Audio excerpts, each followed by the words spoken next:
I mean, there's a ton of emotion. It's the great thing about this league, and it was definitely hard at the start, but it was, I'm very appreciative to have gotten all these experiences and went through what I went through now to finish with this, and I think my family's going to be there, so it's going to be special. So you can play 700 games in the show, the NHL. You can represent your country on the Olympic stage, suit up for 5 franchises, be the glue in the locker room, the personality, but still feel like you're skating against something invisible. Anxiety. You know, every night's fighting for your life, so you're on that, high anxiety, high strung, and you're trying to I got to get there, and I have an opportunity. Jason Demers is a remarkable story of grit, gratitude, and giving back. From Dorval's outdoor rinks, happens to be my hometown as well, to hockey's biggest arenas. He brought a lot more than talent. He brought humor, he brought heart, and more importantly today, he's on a mission. A great breakthrough for me is if I help one kid, for me it's a success for what I've done and what I've started. He's going to open up about the moments we don't see, the behind the scenes. When we're looking at the people skating, is there going to be a goal scored? But he's going to talk about pressure, panic, perseverance, and why it's important we really focus on the mental health of our young athletes. I was so hell-bent on making that team and thinking that every game was me making the NHL, to the point where I put so much stress on my body and my mind. And why he's built this business called FYP Athletics, which is Foundations and Formation. Hearing what some of these kids were going through, simply put, a parent understanding that is one less kid that has to kind of suffer through that alone, I think.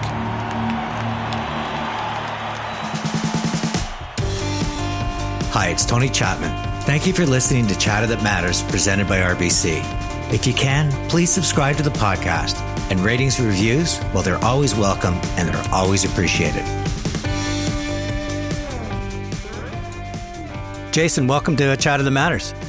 Appreciate that, and I love talking to a fellow Dorvalian, which is our hometown, which we share, which is amazing.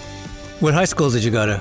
St. Thomas, and then I went to John Rennie afterwards to do the Sport Études there. John Rennie, when I was going to school, I'm many years behind you. That was where they put the misfits. And I was almost on the way there. I had half the teachers telling me that they really didn't want me in the school. I was so disruptive, and the other half thought I had something special. So Pee Wee hockey is, I guess, where you really started to understand that hockey might be in your future. My dad was my coach growing up, so he coached me all through minors, all the way up to midget espoir, which was a league that thankfully was kind of created a year or two before I was there. It was only for 15-year-olds. But yeah, the Pee Wee tournament, my dad got us into the tournament. It's this fantastic tournament in Quebec City. It's the best Pee Wee hockey teams from around the U.S., but also Canada. And you really get to test your mettle, so to speak. And the funniest part about that is you're in Pee Wee and you're not even thinking about the NHL. You're just thinking about enjoying this moment. You're at this amazing arena, and there's these fans coming up and getting you to sign these autographs, and you're a kid taking like a little picture, and you have your own playing card, because then you realize later on that, once I made the NHL, and that these cards are valuable, and there's these older guys, these, 45, 50-year-olds coming up to you, and they're getting you to sign this card, and you're like, oh, this is cool, I'm signing a card. But you don't even realize as a kid, they're potentially monetizing this down the line. Tell me a little bit more about what happens around hockey. Because, even just you softly said my dad got us in that tournament. I mean, there's so much wheeling and dealing and negotiating and trying to advance, your son or your daughter to move ahead. I mean, it really is not just how well you play on the ice, but who you know. You're out in Dorval in the West Island, and if you know anything about organized sports in the West Island, and specifically hockey, it is a very cutthroat. My dad he was probably one of the winningest coaches back then. I don't think we lost a game for 3 years, but he did all these little things. He was getting ice early in the morning and getting extra sheets of ice for these kids. So we're Pee Wee Adam level, and we're practicing, 3-4 times a week and, twice a day sometimes. So we really had a great team, and a lot of it thanks to my dad, because he just wanted us to win so bad and wanted us to kind of also have fun and play hockey. And, we'd have music on the ice, and we just were really unique. But in that time period, it was kind of frowned upon to do that. My dad was not ostracized by it, but he wasn't loved in the minor hockey league community, because he would just do everything for the kids, really going the extra mile, which I think is something that is so important for young kids. And you don't see that a lot in organized sports, especially in Quebec, in that area, that it becomes a little bit, to your point, a little bit too political and too much wheeling and dealing. Just so for the listeners that don't understand the different leagues, how old are you talking about when you're in Pee Wee? Midget Espoir is 15 years old, and then Pee Wee is about 13, 14. Makes me wonder down the road if we're going to be drafting people out of high school, not just for sports, but for careers. There's agencies now that are like plucking kids at like 13, 14 years old because everything's becoming sports specific. Talk to me about your relationship with your dad. Could he separate being your coach and your father, or did you sense his frustration when you drove back from the arena, or if you felt you hadn't delivered up to him, that it must be tough playing both those roles and having him play those roles? He managed to separate church and state very well. He was very hard on me as a coach and super loving as a father, and always had that support for me. But he just always wanted me to give my full effort. I was never the top guy on our team. I was always one of the 5, 6 defensemen, the lower pairings. And we had a bunch of super talented players on our team. And to your point, you're talking about kids getting scouted early. I mean, we had kids 13, 14 years old that I played with that, NHL teams were coming around, or like, minor league teams and agencies being like, your kid's going to get drafted. I was never one of those kids, but I'm grateful for it because he was hard on me and allowed me to work at my game. And, I had to earn everything I had. He never really gifted me anything. So he did a great job. Once we got home from the practice or the game, hockey was out, and it was family and playing other sports. I played a lot of other sports. I swam, I played baseball, I played soccer. Did you ever get a sense of other parents and stuff, nepotism? The reason you got ice time and not my son is because, that's daddy's kid. Yeah, at times, there's definitely, he would know more than that. I think he did a great job of shielding me from that. But, you're always going to see that in minor hockey. I mean, when parents, and it's getting worse every year, but parents really live their dreams through their kids, and they think that at 12, 13 years old, if you're not getting, 35 minutes a night playing, that your kid's not going to make the NHL. And I understand because, the price of youth sports is so expensive now, and parents spend so much money, and that stress and that financial burden falls naturally on the kids. And it should never be the point of youth sports is a financial burden. It's a place for kids to play and learn how to play as a team and play within a system and a structure, as well as have fun and be a kid. And you can worry about the stresses of making the NHL once you're 15, 16, 17. But before that, I think it's really just learning about the game and the history and having fun with it and enjoying that time of, parents bringing you to the rink and spending that quality time with your family. You talked about maybe the 5th or 6th, low pairing on the thing. When did you start thinking that maybe there was more to this game? Hockey was going to be your calling. When I was about 15, my parents were like, listen, you got to kind of pick and specialize. And I was like, well, hockey's the one I'm going to go for. So at 15, that Midget Espoir was the year before the draft in the queue. And I was I was never really thinking about going to play junior major hockey or play in the NHL. I was thinking of getting an education. And that year when I was 15, I was applying to prep schools, and I got accepted and given a full ride to St. Paul's out in New Hampshire, and fully committed to going there before I was drafted to the queue. My bags were packed. I was ready to go. And then I got drafted randomly as a 16-year-old, which is pretty rare. And somebody just called me and said, hey, we're going to draft you with like the last pick of the eligible 16-year-olds. And I was like, all right, like I'm not going. I'm going to prep school. Like up until kind of that moment was really what I was like, oh, wow, okay. And why'd you switch? I mean, prep school would naturally ladder into a good Ivy school in the States, a Division I. What made you switch? Because now you're leaving home, but you're not leaving home to enjoy the university life. You're the billet, and the strangers and everything else that goes with it. I know in hindsight, I'm like, what the hell was I thinking? But, I'll never forget. I was sitting at home and they invited me out for a camp. And back then, you could practice with the Q team for 2 days, but you couldn't play any exhibition games. And if you played an exhibition game, you would lose a year of eligibility at NCAA. And I didn't want to do that initially. And so I was sitting at home with my mom, and I'll never forget. I was just like, hey, I don't really know what to do. I kind of want to go see what this is about. But, what do you think is the best thing for me to do? And she said, it's fully your decision. You make the decision, you stick with it, don't regret it. And I kind of said, I think I want to go just check it out for 2 days. So she's like, all right. I got on the plane to go to Moncton, and she told me years later that, she looked at my dad and basically said like, he's not coming home. Like he's going to go make it. So I got to Moncton and practiced for the 2 days. And Christian Larue was the coach there and pulled me aside. And he was like, hey, you have an opportunity to make this team. I think you should stay, but it's up to you. You can leave. And now looking back, was a huge risk. So I ended up making the team. And then 20 games into the season, I blew my knee out, had a meniscal tear in my knee and was out for like 3/4 of the year. So I was sitting in my billet. You're talking about being in a billet. I'm sitting there crying. My mom's there. I'm like, what a mistake I made, this and that. I can't believe it. Like, so that was kind of like the decision, and that's how things unfolded. And I kind of just went with my gut. Is that where the anxiety started in that, when you're in that moment of you've made a major decision in your life and it seems to be completely fall apart as you blow out your knee?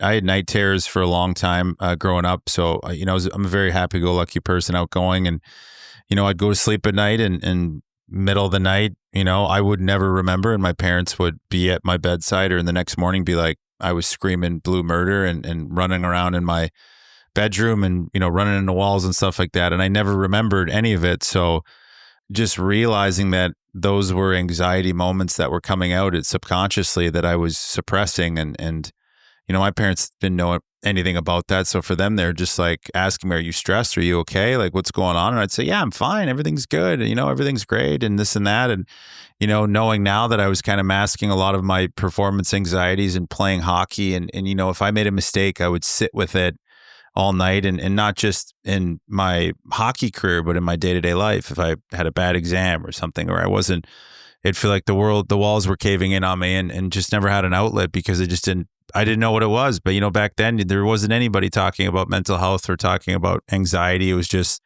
you're excited or you're nervous. And for me, it was just so overwhelming that stemmed from maybe, I don't know where, being, 12, 13 years old, playing, for my dad, and wanted to secretly probably make it so bad that I just put all this pressure on myself to make it and to play and to have this career. And at times realizing that when you are thinking that negatively and thinking and putting so much pressure on yourself, because pressure does come from within, that you can cause injuries to yourself. And I was so hell-bent on making that team. And once I had an idea that I could make it, I was like, well, I have to make the NHL now. And thinking that every game was me making the NHL, to the point where I put so much stress on my body and my mind that I hurt my knee. And that was like my body saying like, hey, you need to take a break mentally. So speaking of nerves, take me to the 2008 NHL entry draft. I mean, your knee's obviously repaired. You're in consideration. And the way I heard you describe it in an interview was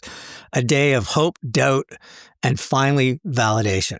When you're getting drafted in the NHL, you're eligible at 17, 18. And after I got traded to Victoriaville, I was playing and didn't really have much. There wasn't any noise out on me, and I didn't have any great years. I was still kind of recovering from my injury and finding my game. And I got passed over in my 18-year-old year, and then my 19-year-old year I got passed over. But I got invited to a rookie tournament with the San Jose Sharks, and Gilles Cote, who's a big believer in me at that time, kind of approached my dad, and when I was 18, 19, and said like, I think he has something. And unbeknownst to me, like nobody really told me. So, my dad didn't want to burden with me at that stress, and thankfully so, because realizing all the anxieties I had of trying to make it probably would have hindered me. So I just went out and played, and I was actually watching for a friend of mine that was getting drafted, Drew Paris, that year, and somebody that I'd played with and followed. And me and my dad were watching him, and we're watching on the little, rickety old computer, and, it's not these fancy MacBooks. And, back then there wasn't really a live stream to the draft in the later rounds. So, I heard there was some interest from San Jose and Nashville and a couple other, and New York as well, the Rangers. And, for me, I was already getting prepared to go to school or have my last year of junior as a 20-year-old. My dad's refreshing the computer and refreshing. And then all of a sudden he sees Jay Demers come on the screen. So he like jumps up and we're like, oh my God, we got drafted. Come to find out that it was Julien Demers and not Jason Demers that got drafted. So it was another defenseman that was playing for the Ottawa 67s. So we start laughing, and we're like, oh, and kind of that sinking feeling of like, oh, it doesn't look like I'm going to get drafted. And then probably like 5 minutes later, we get a phone call, and it's the Sharks saying, hey, we're gonna take you. And my dad was like, until they announce it, like it's not real. And it was a moment of elation. And to have that happen as a 20-year-old is very rare. And it was a point of pride for me that, I never gave up from 18 on and was able to kind of develop and be a late bloomer, which I was my whole career. I was always a little bit of a late bloomer. And yeah, it was a great day, great moment. You moved pretty quickly into the NHL. How did that sort of, late bloomer suddenly becomes a sudden bloomer? Yeah, it's so interesting. It's just, I get drafted and they say, hey, you're going to come to training camp this year. And I end up going to the San Jose Sharks training camp. Every night's fighting for your life. So you're on that, you're just high, high anxiety, high strung, and you're trying to I got to get there. And I have an opportunity. And, got to the end of training camp and they said, hey, you didn't make it, but you're going to go down to the minors. And, went from being with a billet family to living alone in Worcester, Massachusetts, with the Worcester Sharks, and having to find your own apartment and write your own checks. I think I had negative $10 to my name when I signed the contract, and my signing bonus came in, and I was like, oh my God, I've never seen this much money in my life, and spent pretty much all of it within the first 2 weeks of buying a car. And I was like, oh, everything's so expensive. And I was so lucky and to have a great group of veterans my first year, Patty Traverse and Ryan Vesey, and a lot of these older guys, Brendan Buckley, that had played a long time in the AHL and really helped me find my way and learn about the league and the history of it, as well as learning how to respect the game and show up and be a pro every day. Do you think what they offered you is something that might be missing in the junior hockey program, which is less about, is my kid going to get to the show, and more about why hockey matters, the sense of team building, working within, older people helping younger, mentorship, all the sort of notes that you seem to find in the American Hockey League?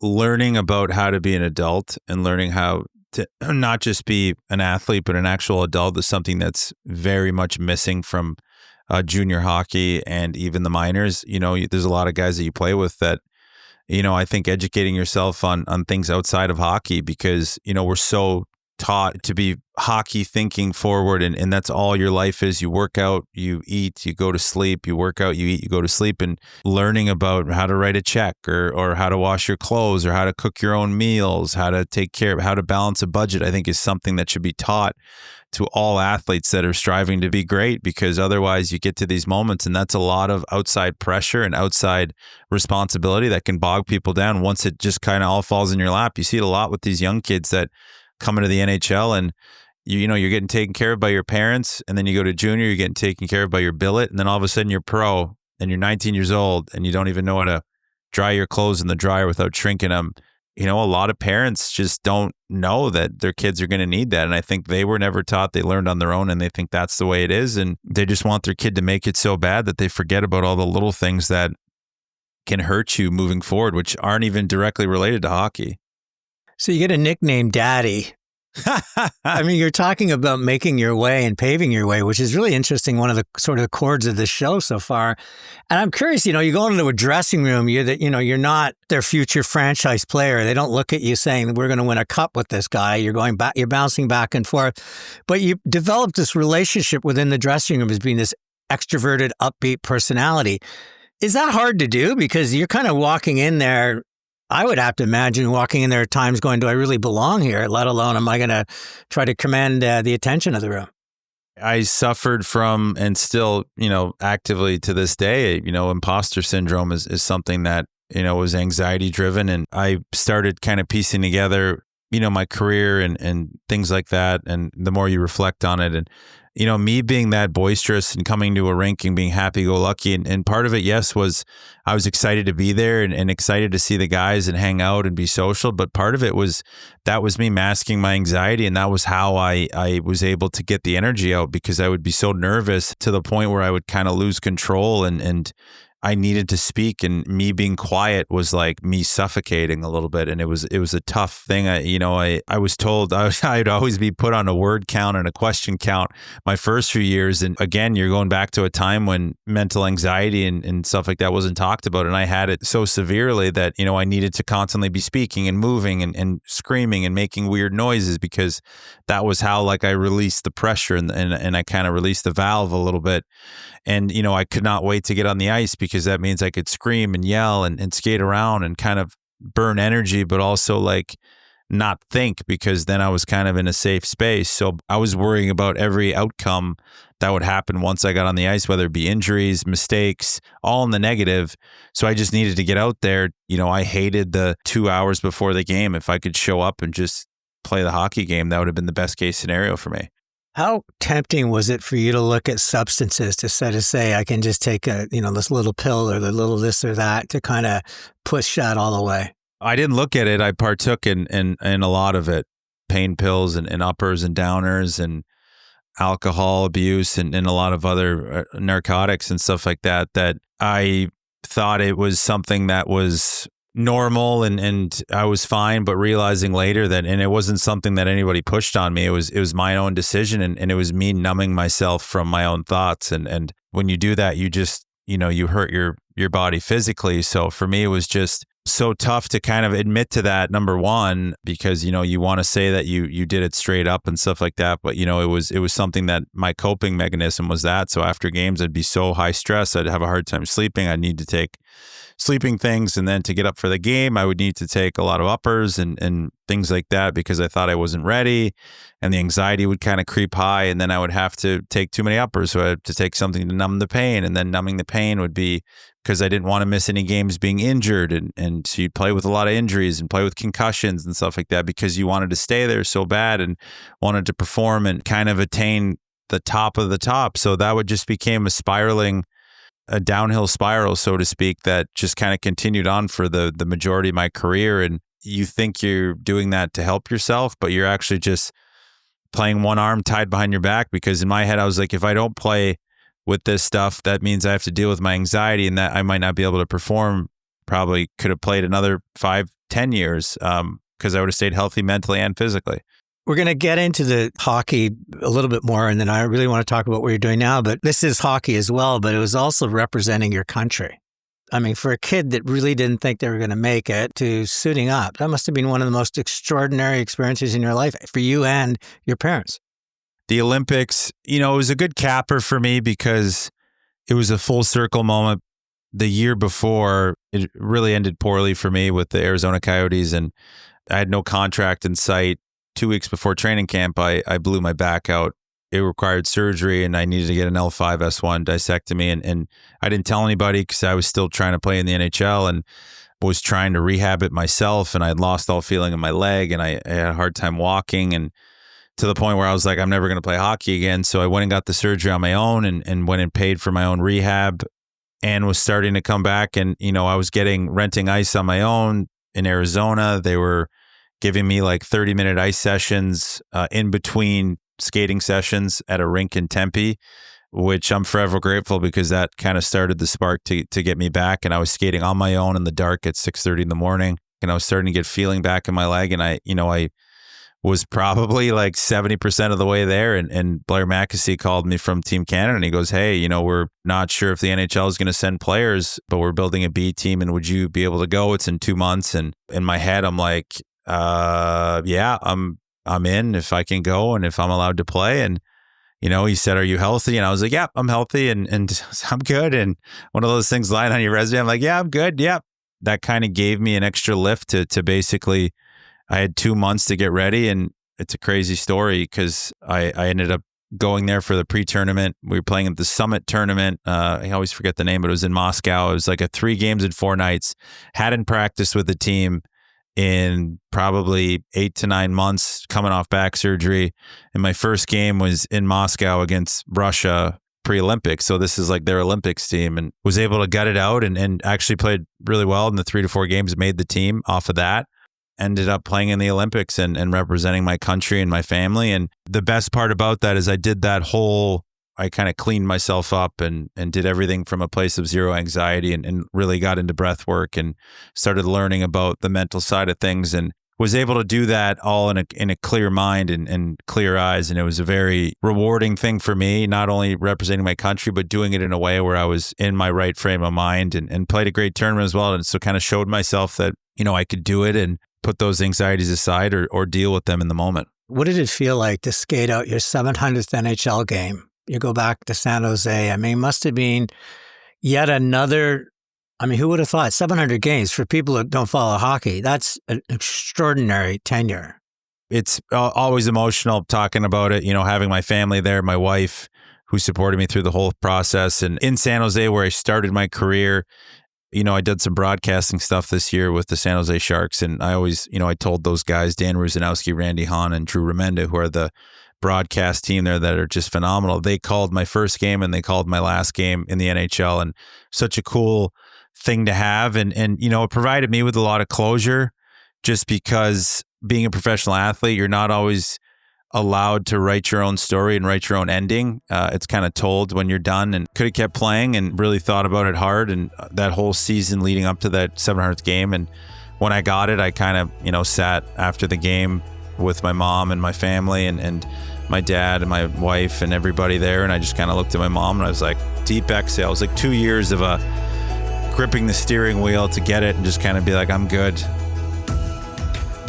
When we come back, Jason and I will focus on how he was able to turn his anxiety into something positive, helping kids, athletes, people like you and I manage their own fears in life through focus and consistency.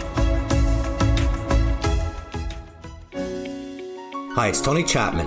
RBC has been a long-standing supporter of golf in both Canada and the United States through their title sponsorship of the PGA Tour's RBC Canadian Open and RBC's Heritage Tournament, as well as key partnerships with the Heritage Classic Foundation, Golf Canada, and the PGA of Canada. Combined, RBC golf tournaments have raised over $35 million to help communities thrive. But did you know about RBC Community Junior Golf? This is an initiative led by RBC in partnership with Golf Canada that's building greater diversity and equity in golf by providing affordable access for youth from equity-deserving communities across Canada. To date, RBC Community Junior Golf has engaged more than 20,000 youth participants by providing first tee programming at no cost and subsidizing green fees through Youth on Course. Who knows? One of those kids might be the next Nick Taylor. For the Eagle, for the win, to the top, take it! Yes! Yes! Yes! The drought is over! The drought is over! Nick Taylor with the Eagle, the 2023 RBC Canadian Open champion! He's an icon now in this country! Supporting Canadian youth? Well, that matters to you, to me, and to RBC. I love working with the young guys, and I love helping young guys, especially guys that are stressed out. And on the player development side of things, I think hockey's missing a little bit on the mental side. To a man on teams, there's a way to marry the development side of a player's skills with the mental side. Today, my special guest is former NHL defenseman, Team Canada representative, Jason Demers. Let's now move to the sense of your anxiety. How over time have you come to terms with it? You talked about breath work. You talked about the back surgery helping cleaning it up.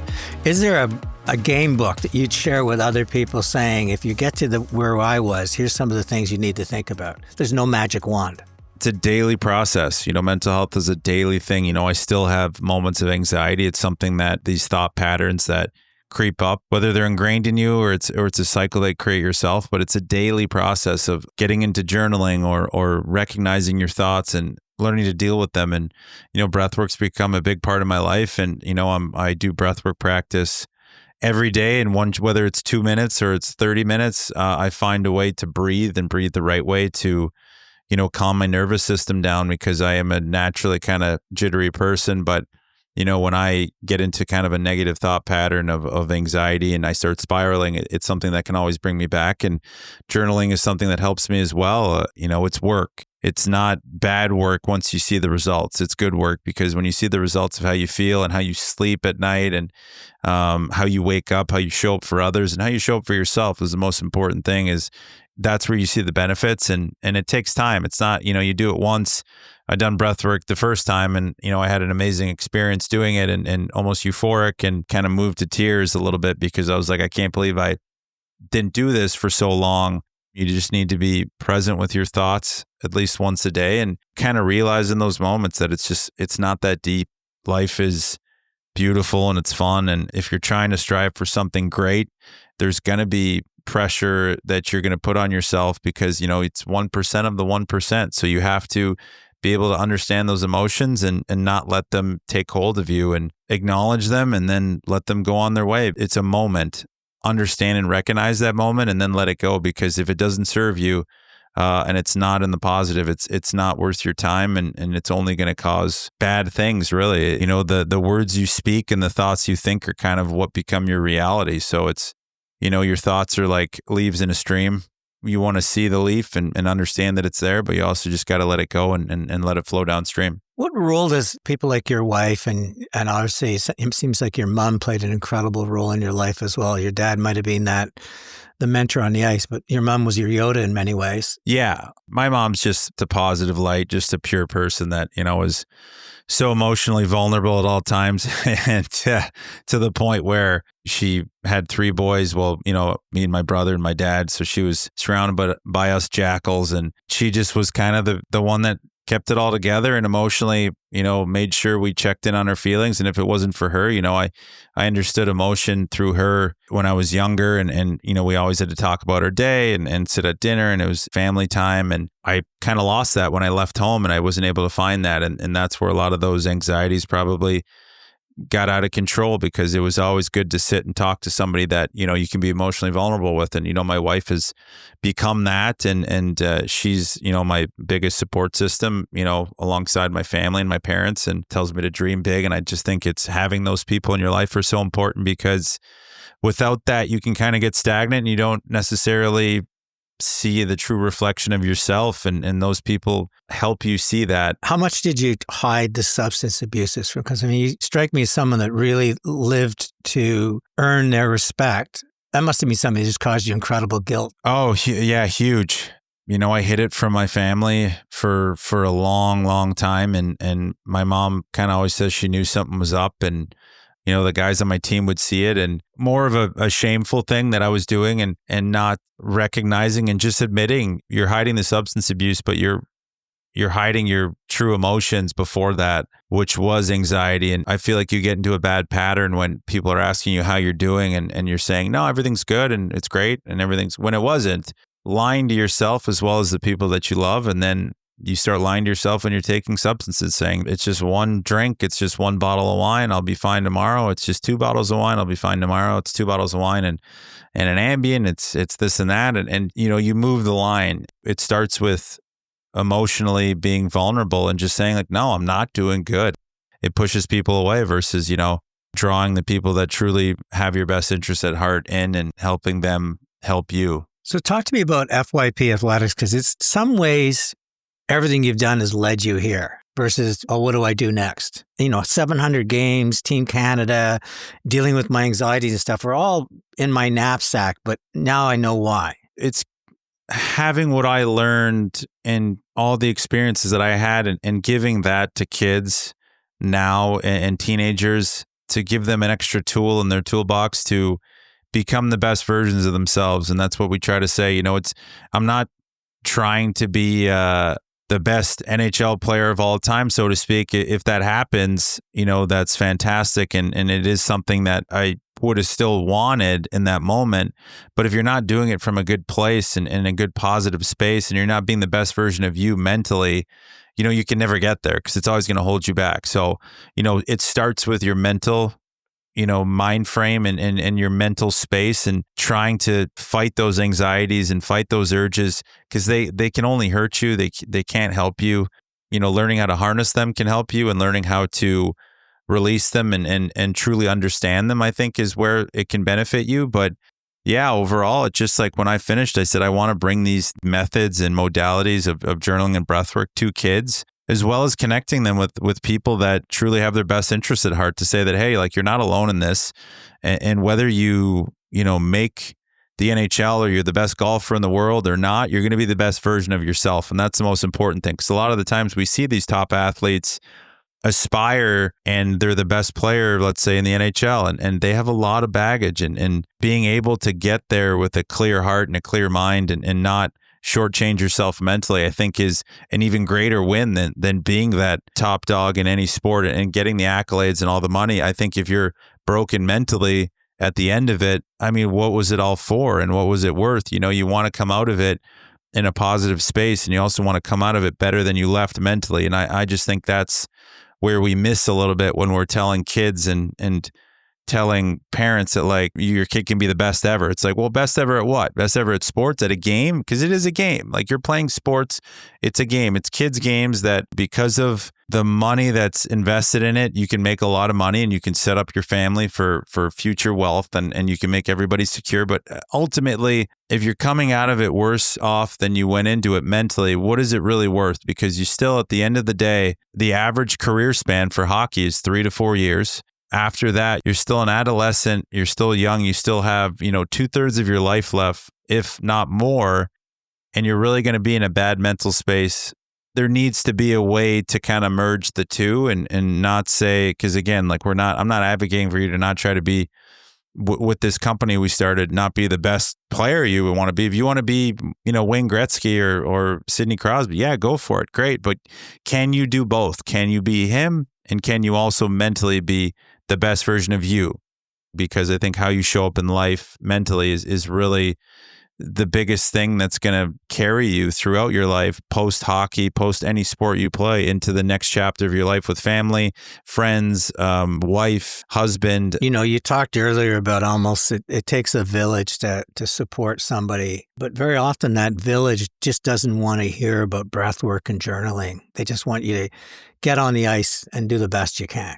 So how do you take what you're giving to the individual and also give them the armor to resist the pushback they might get when they're taking time to be mentally well versus, take another 500 shots to improve that wrist shot? The time you put in to physically be the best athlete, why wouldn't you put that time into mentally being the best athlete? Because, all the great ones, the best players of all time, they're so mentally strong. They're so clutch. They're so good. And you ask them, why are you so mentally strong? And they say, oh, it's Mamba mentality, or it's, I got that dog. I mean, it's like a lot of these top guys don't know that they innately were born with that. And whether it developed through childhood or some of their experiences, but they got a gift. And not everybody has that gift of presence of mind. And it's tough to get there. And it's very hard if you don't have it. And I always tell people or parents that, like, you need to train that part of your mind daily, whether you're being a professional athlete or not, because you're going to need it in day-to-day life. Journaling and breathwork takes 10 minutes. I have to believe, though, in that testosterone-driven world, because, mindfulness and oh, come on. Like, what do you mean breathwork and journaling? Let's go and have a beer. It's tough. Part of the countering is giving them the tools to stand confident that what they're doing is as important as it might be, stretching before you get on the ice. Yeah, it's something that you just add to your routine. And, we're very routine based. Any athlete or any kid athlete that knows, you get into the routine that you like and you stick with it. And it's adding that into your routine, whether it's before bed. Journaling can be done before bed. We make it simple enough. And when I kind of built this app with our founders and I said, listen, especially with kids, you don't want to keep them on this long. You want to reward them. You want to make sure that you want to start with small steps. And we use a lot of the term walking before you can run. And, we kind of ask the three pillar questions. We do it 3 times a week, but if you do it every day for yourself as an adult, and people listening to this, is at the end of the day, you sit down and you just say, what did I do well today? What can I improve on? What are some positive, negative moments in my day and how did I react to them? And then what are my stress levels 1 to 10? And just understanding that on a daily basis. Adults, we're like the end user. We're, our habits are already ingrained, but, kids are kind of this blank canvas where you can give them these good habits that they'll develop over time. But, even for adults, just checking in with yourself at the end of the day, whether you're a CEO of a bank or you're, working a desk job, it's like, hey, what did I do well today? What can I improve on? What are some positive moments from my day, whether it's directly related to work or a cool interaction you had with a friend? Like, for me, I would say a positive impact is sitting on this podcast with you, Tony. And it was a great day and discussing this and getting talking about my story, which has been tough for me. And I'm learning to do it more and more. That's a positive moment from my day. A negative moment is something that could have happened where you spilt milk or whatnot, or whatever it is. But just understanding those are just moments in a day. You can't let those moments turn into weeks, months, year if they're negative. And if they're positive, you want to reinforce that and know that you're on the right path. And I think it's something that can be added into your nighttime routine, and breathwork could be as short as, a 4-7-8 of inhaling 4 seconds, holding it for 7 seconds and exhaling for 8 seconds. And you do that 3 times.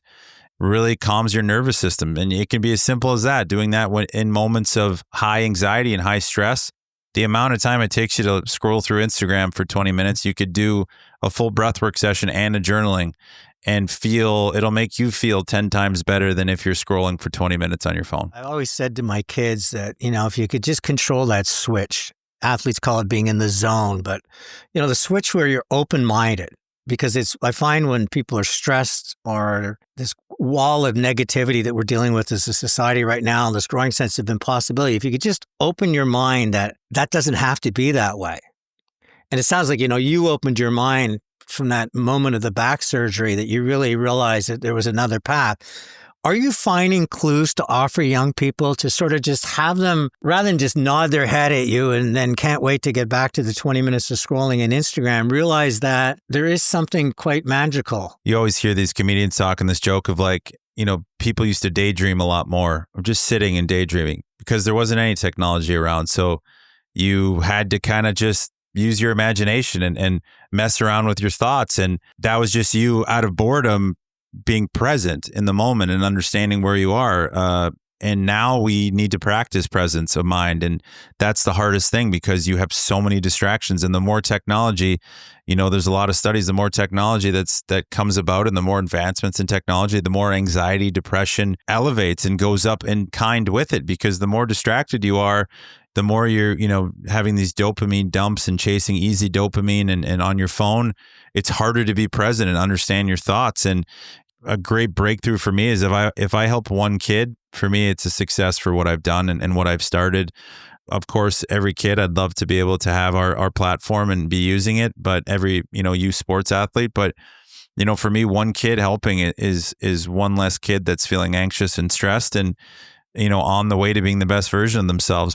The other thing with all this is, getting parents to realize that kids think deeply and they feel deeply, and you're not taught to talk about it because, you're a kid and it's kid being kids, but, educating parents as well throughout this process of understanding and asking their kid, how are you doing? How's everything going? And you're going to be astounded by the answers you get from your kids, because, we tested those pillar questions on some of our founders' kids who ranged from the age 12 to 18. And the answers they gave were staggering and brought me back to those ages of being like, holy crap, this is the way I thought when I was this age. And you forget about it because, life gets busy and you grow up and you got all these other things thinking about it. But you thought deeply about your friends and you thought deeply about your sport and about your family, and you just weren't asked enough. And I was grateful enough in my life to have my mother that always checked in with me. And a lot of these parents don't, not for a lack of caring, but just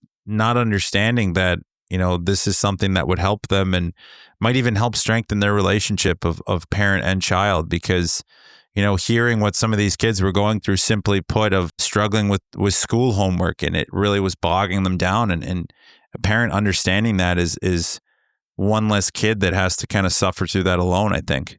Jason, I always end my show with my 3 takeaways, and there's so many interesting ones. One that stuck out was how you described substance abuse with just moving the line. We just moved the line and 1 bottle became 2 bottles. And I think it really is a great expression for how we deal with things we know that aren't right, but we somehow find a way to validate and justify them, or find somebody else that's moved the line even further so you're actually at a better place or whatever. But just the idea of just thinking about behavior as a line in the sand might personify it for people and crystallize it. Second thing is just, as I'm listening to you, the sense of you finding your way and how hard it must have been at the beginning when your dad is your Yoda and your mentor. Just imagine you as the kid not wanting to let the dad down and not wanting to let yourself down, and all that happens within that, especially when you're sort of, as you said, 12 or 13, the hormones are raging through you and you're just trying to figure things out. And I think your advice to parents, just to sometimes just, how are you doing? How are things? What's happening in your life? as opposed to go up and do your homework. Your grades are horrible or whatever that just added to it. But the final thing is just how beautiful your life has unfolded in the sense of your mission to help people be the best they can be.